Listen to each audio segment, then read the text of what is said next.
अल्लाह ताला ने जिब्राइल अलैहिस्सलाम के जरिए हजरत मोहम्मद सल्लल्लाहु अलैहि वसल्लम को खबर दी, तुम्हारे प्यारे सहाबी हजरत बिलाल रजी अल्लाहु अन्हु अब सिर्फ 7 दिन जिंदा रहेंगे और 7 दिन बाद उनका इंतकाल हो जाएगा।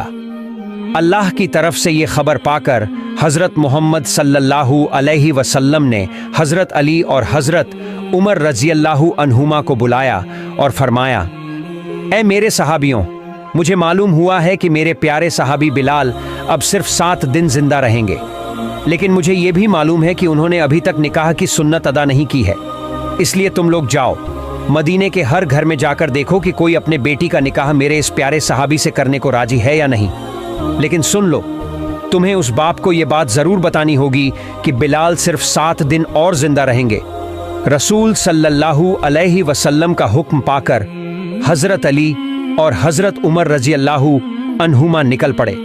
वे लोगों से कहते, हजरत मोहम्मद सल्लल्लाहु अलैहि वसल्लम अपने प्यारे सहाबी बिलाल के लिए लड़की तलाश कर रहे हैं, क्या आप अपनी बेटी बिलाल के निकाह में देंगे? पहले तो लोग कहते, क्यों नहीं, ये तो हमारी खुशकिस्मती होगी कि हम अपनी बेटी को रसूल सल्लल्लाहु अलैहि वसल्लम के प्यारे सहाबी के निकाह में दें। लेकिन जैसे ही हजरत अली और हजरत उमर बताते, ध्यान रहे बिलाल सिर्फ 7 दिन और जिंदा रहेंगे, तो लोग मना कर देते, नहीं, अगर वो सिर्फ 7 दिन जिंदा रहेंगे तो हम अपनी बेटी का निकाह नहीं करेंगे। हम नहीं चाहते कि 7 दिन बाद हमारी बेटी बेवा हो जाए। ऐसे ही 7 दिन तक किसी ने भी अपनी बेटी का निकाह हजरत बिलाल से करने को मंजूर नहीं किया। आखिरकार हजरत अली और हजरत उमर तलाश करते करते मदीने से बाहर एक जंगल में पहुंच गए। वहां उन्होंने देखा एक आदमी झोपड़ी बनाकर रह रहा है। उन्होंने उससे पूछा, क्या तुम्हारी कोई शादी लायका बेटी है? वो आदमी बोला, ऐ अल्लाह के नेक बंदों, आप मेरे जैसे गरीब के घर क्यों आए हैं? क्या वजह है? हजरत अली और हजरत उमर ने जवाब दिया, हम रसूल सल्लल्लाहु अलैहि वसल्लम के हुक्म से हजरत बिलाल के लिए लड़की तलाश कर रहे हैं। वो आदमी बोला, अगर ऐसा है तो मेरी एक योग्य बेटी है। अल्लाह के रसूल सल्लल्लाहु अलैहि वसल्लम के प्यारे सहाबी हजरत बिलाल रजी अल्लाहु अन्हु जैसे शख्स के साथ अगर मैं अपनी बेटी का निकाह कर दूं तो ये तो मेरे लिए बहुत बड़ी खुशकिस्मती होगी। लेकिन हजरत अली और हजरत उमर रजी अल्लाहु अन्हुमा ने कहा, देखो, एक शर्त है और ये बात हमें रसूल सल्लल्लाहु अलैहि वसल्लम ने आपको जरूर बताने को कहा है। बिलाल रजी अल्लाहु अन्हु अब सिर्फ 7 दिन जिंदा रहेंगे, उसके बाद इस दुनिया को छोड़ देंगे। ये सुनकर उस आदमी का चेहरा बदल गया और उसने कहा, नहीं, तो फिर मैं अपनी बेटी का निकाह बिलाल से नहीं करूंगा। 7 दिन बाद अगर मेरी बेटी बेवा हो गई तो मैं ये कभी नहीं चाहूंगा। लेकिन ये पूरी बात एक लड़की दूर से सुन रही थी। वो उसी आदमी की बेटी थी। बाप के मुंह से ये बातें सुनकर वो आगे बढ़ी और बोली, अब्बा जान, मैं इस निकाह के लिए राजी हूं। आप कैसे उस पैगाम को ठुकरा सकते हैं जो अल्लाह के रसूल सल्लल्लाहु अलैहि वसल्लम ने खुद भेजा है? अब्बा जान, मेरी जिंदगी में चाहे जितनी मुश्किलें आ जाएं, मैं रसूल सल्लल्लाहु अलैहि वसल्लम के हुक्म को मानना चाहती हूं। उसकी ये बात सुनकर कुछ घंटे बाद दोनों का निकाह हो गया। रसूल के प्यारे सहाबी हजरत बिलाल रजी अल्लाहु अन्हु और उस लड़की का। निकाह के बाद हजरत बिलाल ने अपनी नई दुल्हन से कहा, प्रिय पत्नी, मैं तुमसे जानना चाहता हूं, तुम्हें मालूम था कि मैं सिर्फ 7 दिन जिंदा रहूंगा, फिर भी तुमने मुझसे निकाह क्यों किया? 7 दिन बाद तो तुम बेवा हो जाओगी। दुल्हन ने जवाब दिया, मेरे पति, सुनिए, मैं अपनी जान देकर भी अल्लाह के रसूल सल्लल्लाहु अलैहि वसल्लम का हुक्म पूरा करना चाहती हूँ। इस हुक्म को मानकर मैं खुद को खुशनसीब मानती हूँ और आपके जैसे रसूल सल्लल्लाहु अलैहि वसल्लम के प्यारे सहाबी को पति पाना किसी भी औरत के लिए बहुत बड़ी दौलत है और अल्हम्दुलिल्लाह मैं वो औरत हूँ। फिर 7वें दिन हजरत बिलाल ने अपनी पत्नी से कहा, बीवी, आज रात ही मेरा इंतकाल होगा। मौत से पहले मेरा मन हो रहा है कुछ रोटी खा लूं। तुम पड़ोसी के घर से थोड़ा आटा ले आओ और मेरे लिए रोटियां बना दो। पत्नी ने 7 रोटियां बनाई और उनके सामने रखी। इतने में घर के बाहर एक भिखारी ने आवाज दी, ऐ घर के मालिक, मैं कई दिनों से कुछ नहीं खाया हूं, बहुत भूखा हूं, मुझे कुछ खाने को दे दो। हजरत बिलाल ने जब देखा कि दरवाजे पर भूखा इंसान खड़ा है तो उन्होंने अपनी आखिरी ख्वाहिश पूरी करने के बजाय सारी रोटियां उसी भिखारी को दे दी। भिखारी ने वहीं दरवाजे के पास बैठकर रोटियां खाना शुरू कर दी।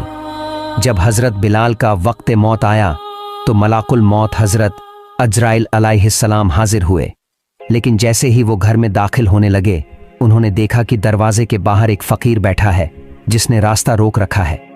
अजराइल अलैहिस्सलाम ने कहा, ए फकीर, तुम यूं दरवाजे पर बैठकर रास्ता क्यों रोके हुए हो? मुझे अंदर जाने दो। अल्लाह रब्बुल आलमीन ने मुझे हुक्म दिया है कि मैं बिलाल की रूह कब्ज कर लूं। फकीर ने जवाब दिया, ए अजराइल अलैहिस्सलाम, क्या तुम्हें मालूम नहीं कि जब कोई खाना खा रहा हो तो उसे तंग नहीं किया जाता? क्या तुम देख नहीं रहे हो मैं यहां बैठा रोटी खा रहा हूं? वो फकीर किसी तरह भी दरवाजा छोड़ने को तैयार नहीं था। आखिरकार हजरत अजराइल अलैहिस्सलाम वापस अल्लाह के दरबार में हाजिर हुए और बोले, ए अल्लाह, मैं आपके प्यारे बंदे हजरत बिलाल की रूह लेने गया था लेकिन घर में दाखिल नहीं हो सका। दरवाजे पर एक फकीर बैठा था, रोटी खा रहा था और उसने रास्ता रोक लिया। मैं उसे छोड़कर अंदर नहीं गया। अल्लाह रब्बुल आलमीन ने फरमाया, ए अजराइल, दरवाजे पर जो बैठा खा रहा है वो मेरा बहुत प्यारा बंदे है। देखना उसके साथ कोई बेअदबी ना हो। तुम उससे अदब के साथ पूछो कि वो क्या चाहता है। अगर उसकी कोई ख्वाहिश हो तो उसे पूरा करके फिर बिलाल की रूह कब्ज करना। हुक्म पाकर हजरत अजराइल अलैहिस्सलाम दोबारा बिलाल के घर के सामने पहुंचे। देखा वही फकीर दरवाजे पर बैठा है और रोटी खा रहा है। अजराइल अलैहिस्सलाम बोले, ए अल्लाह के प्यारे बंदे, बताओ तुम क्या चाहते हो? क्या करूं जिससे तुम दरवाजे से हट जाओ? अल्लाह ने कहा है कि जो तुम चाहोगे वही किया जाएगा। फकीर बोला, बिलाल ने मुझे 7 रोटियां दी हैं और अल्लाह ताला ने फरमाया है कि जो एक नेकी करता है उसे 10 गुना इनाम मिलता है। तो मैं चाहता हूं इन 7 रोटियों के बदले बिलाल को 70 साल की जिंदगी और दे दी जाए। अजराइल अलैहिस्सलाम ने कहा, यह तो मुमकिन नहीं। अल्लाह रब्बुल आलमीन ने मुझे हुक्म दिया है कि बिलाल की रूह कब्ज करूं। मैं उनकी उम्र कैसे बढ़ा सकता हूं? हाँ, इसके अलावा तुम जो चाहो अल्लाह तुम्हें दे देंगे। फकीर बोला, नहीं, मुझे दुनिया का कोई माल दौलत या आराम नहीं चाहिए। मैं सिर्फ यही चाहता हूं कि रसूल सल्लल्लाहु अलैहि वसल्लम के प्यारे सहाबी बिलाल की उम्र 70 साल और बढ़ा दी जाए। अजराइल अलैहिस्सलाम ने कहा, तुम्हारी ये मांग मैं पूरा नहीं कर सकता। फकीर ने जवाब दिया, अजराइल, अल्लाह ताला ऐसा कोई काम नहीं है जो न कर सके।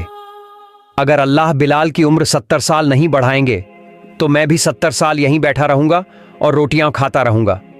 इस तरह न तुम अंदर जा पाओगे न ही उनकी रूह कब्ज कर सकोगे, क्योंकि मैं यहां से हटूंगा ही नहीं। रसूलुल्लाह ने एक हदीस में फरमाया, इस दुनिया में अल्लाह ताला के ऐसे कुछ बंदे होते हैं कि अगर वे अल्लाह ताला के नाम पर कसम खाकर कोई बात कह दें तो अल्लाह ताला जरूर उनकी बात पूरी करते हैं। हजरत बिलाल रदियल्लाहु अन्हु के दरवाजे के सामने जो फकीर बैठे थे वे थे अल्लाह और उसके रसूल के दीवाने हजरत ओवैस करनी रहमतुल्लाह अलैह। जब हजरत ओवैस करनी रहमतुल्लाह अलैह ने हजरत बिलाल रदियल्लाहु अन्हु की उम्र बढ़ाने की मांग रख दी तो अल्लाह रब्बुल आलमीन ये मांग पूरी किए बिना न रह सके। अल्लाह ताला ने हजरत अजराइल अलैहिस्सलाम को बुलाकर फरमाया, ए मलाकुल मौत अजराइल, मेरे प्यारे बंदे ओवैस करनी ने एक मांग रख दी है और मैं ये मांग पूरी न करूं, ये कैसे हो सकता है? ए अजराइल, तुम लौट आओ। मैंने अपने बंदे ओवैस करनी की मांग मंजूर कर ली है और हजरत बिलाल की उम्र में 70 साल का इजाफा कर दिया है। एक बार खलीफा ए खास हजरत उमर फारूक रदियल्लाहु अन्हु हजरत अली रदियल्लाहु अन्हु को साथ लेकर कूफा शहर की तरफ रवाना हुए। कूफा पहुंचकर उन्होंने लोगों को पुकार कर कहा, ए कूफा वालों, क्या तुम में कोई मुझे ओवैस करनी का पता बता सकता है? क्योंकि अल्लाह के रसूल सल्लल्लाहु अलैहि वसल्लम की एक खास हिदायत पूरी करने के लिए हमें अल्लाह के इस प्यारे बंदे की सख्त जरूरत है। कूफा वालों ने कहा, हुजूर, हम तो ऐसे किसी शख्स को नहीं जानते। हजरत उमर रदियल्लाहु अन्हु ने कहा, क्या तुम में कोई ऐसा है जिसका घर कर एक इलाका में है? तब एक आदमी खड़ा हुआ और बोला, हुजूर, मेरा घर कर में है। हजरत उमर रदियल्लाहु अन्हु ने पूछा, क्या तुम किसी ओवैस करनी नाम के शख्स को जानते हो? उसने कहा, हुजूर, मैं एक आदमी को जानता हूँ, लेकिन वह वही हैं जिन्हें आप तलाश कर रहे हैं। ये मैं नहीं जानता। वह एक अजीब मिजाज के इंसान हैं। लोग हंसते हैं तो वह रोते हैं, लोग रोते हैं तो वह हंसते हैं। ऊंट चराते हुए दिन गुजारते हैं। उनके कपड़े फटे पुराने और मैले होते हैं और अक्सर लोगों की नजरों से ओझल रहते हैं। हजरत उमर रदियल्लाहु अन्हु ने फरमाया, तुम हमें उसी शख्स के पास ले चलो, हम ऐसे ही इंसान को तलाश कर रहे हैं। नबी करीम सल्लल्लाहु अलैहि वसल्लम ने हमें उनके तमाम निशानियां बता दी हैं, और तुमने जो निशानियां बताई हैं वही रसूल सल्लल्लाहु अलैहि वसल्लम ने बताई थीं। फिर वह शख्स उन्हें लेकर चल पड़ा। हजरत उमर और हजरत अली रदियल्लाहु अन्हुमा उस फकीर से दीवाने शख्स को खोजते हुए एक सुनसान जगह पहुंचे, जहां उन्होंने देखा कि एक आदमी पेड़ के नीचे बैठा नमाज अदा कर रहा है। हजरत उमर और अली रदियल्लाहु अन्हुमा उसके पास खड़े हो गए। जब उसने नमाज खत्म की तो उन्होंने उसे सलाम किया। उसने सलाम का जवाब देकर कहा, आप लोग कौन हैं और किस मकसद से मेरे पास आए हैं? उन्होंने कहा, हम अल्लाह के नबी के सहाबी हजरत उमर और हजरत अली हैं। हम अल्लाह के एक प्यारे बंदे को ढूंढ रहे हैं। क्या आप मेहरबानी करके हमें अपना नाम बताएंगे? वह व्यक्ति बोला, मेरा नाम अब्दुल्लाह है, यानी अल्लाह का बंदा। हजरत उमर ने मुस्कुराकर कहा, हम भी तो अब्दुल्लाह हैं। हम सभी अल्लाह के बंदे हैं, लेकिन हम यह जानना चाहते हैं कि आपके माँ बाप ने आपका असली नाम क्या रखा था। तब उस व्यक्ति ने कहा, मेरे माँ बाप ने मेरा नाम वायस रखा था, और लोग मुझे कुरन का रहने वाला होने के कारण वायस करनी कहते हैं। हजरत उमर रदियल्लाहु अन्हु ने अदब से कहा, ए अल्लाह के प्यारे बंदे, क्या आप मेहरबानी करके हमें अपना दाहिना हाथ दिखाएंगे? वायस करनी रहमतुल्लाह अलैह ने अपना दाहिना हाथ आगे बढ़ा दिया। उन्होंने देखा कि उसमें कुष्ठ रोग का एक निशान है, बिल्कुल वैसा ही जैसा नबी करीम ने बताया था। पक्का यकीन हो जाने पर हजरत उमर और हजरत अली ने उनका हाथ चूम लिया और कहा, ए अल्लाह के बंदे, हम तो आपको ढूंढते ढूंढते यहाँ आए हैं। वह बोले, आप लोग मुझे इतनी मेहनत से क्यों खोज रहे हैं? उन्होंने जवाब दिया, हजरत रसूल सल्लल्लाहु अलैहि वसल्लम ने अपने इंतकाल से पहले हमें नसीहत की थी कि उनकी मुबारक जुब्बा आपको पहुंचा दें, और यह भी कहा था कि वायस करनी से कह देना कि वह मेरी उम्मत के लिए दुआ करे। वायस करनी ने विनम्रता से कहा, देखिए, आप लोग तो हमारे प्यारे नबी सल्लल्लाहु अलैहि वसल्लम के अजीम सहाबी हैं। दुआ करने के लिए आप ही काफी हैं। आप ही उम्मत के लिए दुआ करें। उन्होंने कहा, हम तो हमेशा उम्मत के लिए दुआ करते हैं, लेकिन नबी ने खास तौर पर आपसे यह इल्तिजा करने के लिए कहा है। वायस करनी ने सिर झुकाकर कहा, ए नबी सल्लल्लाहु अलैहि वसल्लम के प्यारे सहाबियों, उनकी मुबारक जुब्बा का अमानतदार बनने की हैसियत मुझ जैसे गुनहगार, पागल और साधारण बंदे में कहाँ? मैं कैसे इसकी हुर्मत और इज्जत निभा सकूंगा? उन्होंने जवाब दिया, जब नबी ने आपको यह अमानत दी है तो उन्होंने आपके लायकियत को जानते हुए ही कहा होगा। आप इसे कबूल कीजिए और उम्मत के गुनहगारों के लिए दुआ कीजिए। फिर हजरत वायस करनी ने नबी सल्लल्लाहु अलैहि वसल्लम की मुबारक जुब्बा ली और कहा, आप लोग यहीं ठहरें, मैं अपने दयालु रब से तन्हाई में कुछ बातें कर लूं। इतना कहकर वह एक पेड़ के नीचे गए, सजदे में गिर पड़े और अल्लाह ताला का शुक्र अदा करने लगे, और फिर गहरी मुनाजात करने लगे। ऐ अल्लाह, तेरे प्यारे हबीब ने अपनी मुबारक जुब्बा मेरे पास भेजी है, और यह भी कहा है कि मैं उनकी मुस्तफा, मुस्तफा।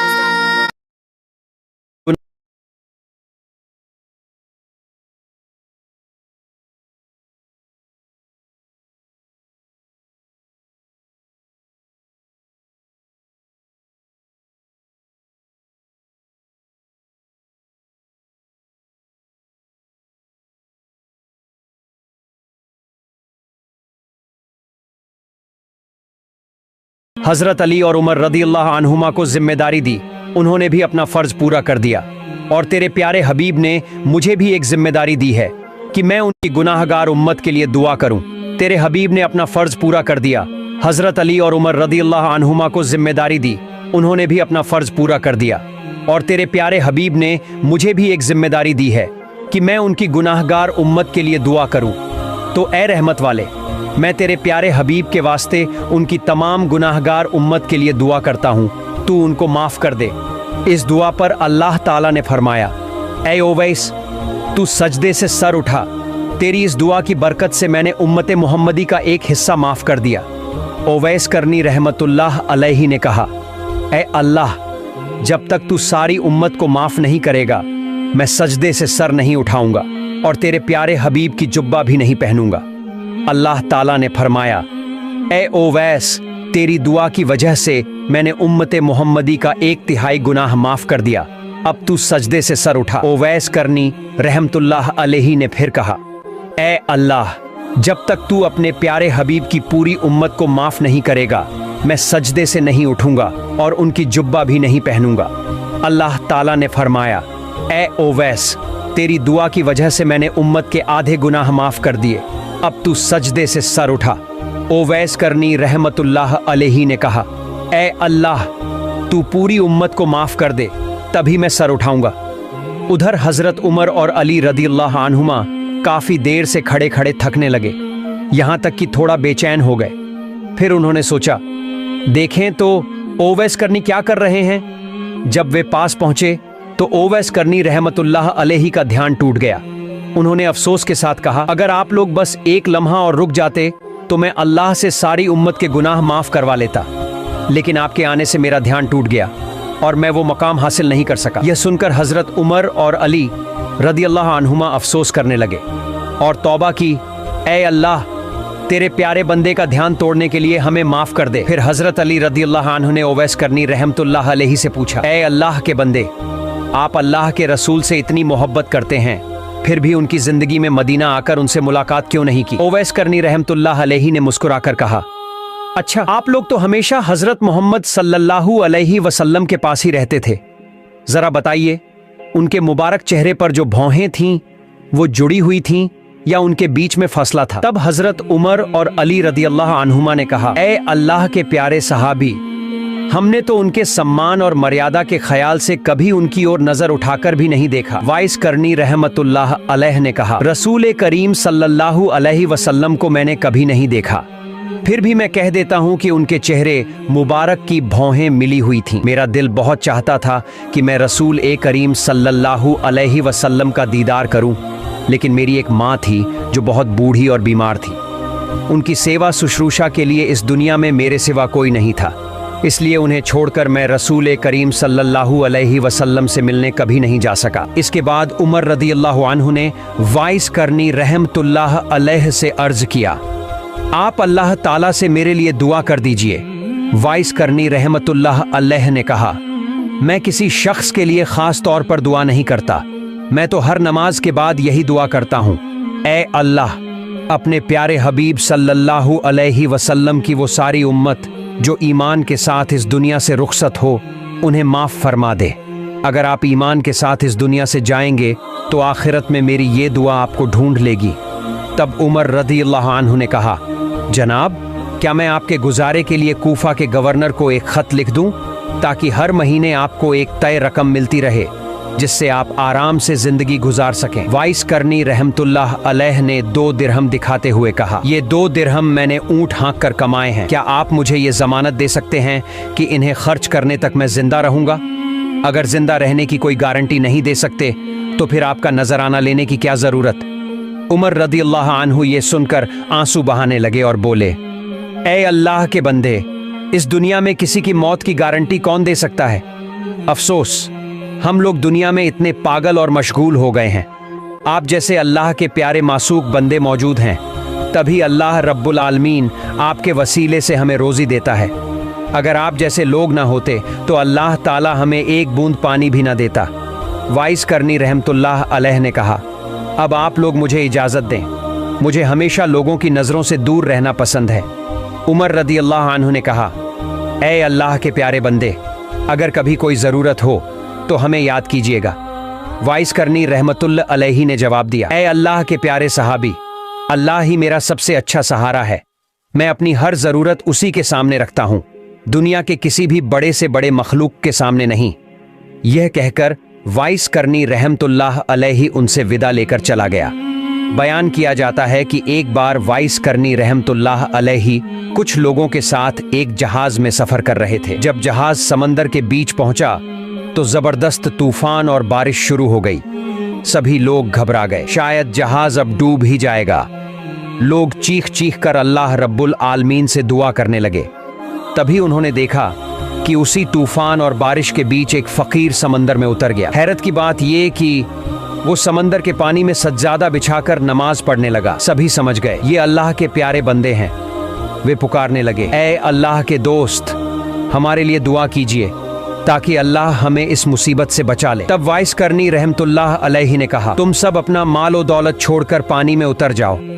अगर तुमने माल की मोहब्बत छोड़ दी तो अल्लाह तुम्हारी जान बचा लेगा, वरना तुम यहीं जहाज के साथ डूब जाओगे। कई लोग यकीन नहीं कर पाए। सोचने लगे अगर पानी में उतरेंगे तो डूबकर मर जाएंगे, और अगर जहाज में रहे तो थोड़ी देर बाद जहाज भी डूब जाएगा। आखिरकार कुछ लोगों ने फकीर की बात मान ली, अपना माल छोड़कर पानी में उतर गए। हैरानी ये कि वे डूबे नहीं और जहाज वाकई डूब गया। फकीर ने कहा, तुमने माल की मोहब्बत छोड़ दी, इसलिए अल्लाह ने तुम्हारी जिंदगी बचा दी। अगर मोहब्बत नहीं छोड़ते तो जहाज के साथ तुम भी डूब जाते। इसके बाद वह फकीर सबको लेकर समंदर के किनारे पहुंचा। लोग कहने लगे, ऐ अल्लाह के दोस्त, हम ये माल गरीबों में बांटने के लिए ले जा रहे थे। अगर हमें वापस मिल जाए तो हम वादा करते हैं वो माल फिर से गरीबों में बांट देंगे। फकीर ने पूछा, क्या सच में वादा करते हो? सब बोले, हाँ अल्लाह की कसम। फकीर ने दोनों हाथ उठाकर दुआ की, ऐ अल्लाह, इनका जहाज और माल वापस कर दे। दुआ खत्म होते ही सबने देखा जहाज किनारे पर आ लगा है। सबकी आंखें फटी की फटी रह गईं और सब ने मिलकर अल्लाह का लाख लाख शुक्र अदा किया। प्यारे साथियों, ये फकीर कोई और नहीं बल्कि हजरत वाइस करनी रहमतुल्लाह अलैहि थे। उन्होंने अपनी जिंदगी में ऐसी अनगिनत करामात दिखाई। हम सबको उनकी जिंदगी से सबक लेना चाहिए। प्यारे दोस्तों, अगर आपको यह कहानी अच्छी लगी तो प्लीज हमारे चैनल को सब्सक्राइब जरूर करें और कमेंट बॉक्स में अल्लाह का नाम जरूर लिखें, और हाँ, लाइक भी जरूर करें। आमीन।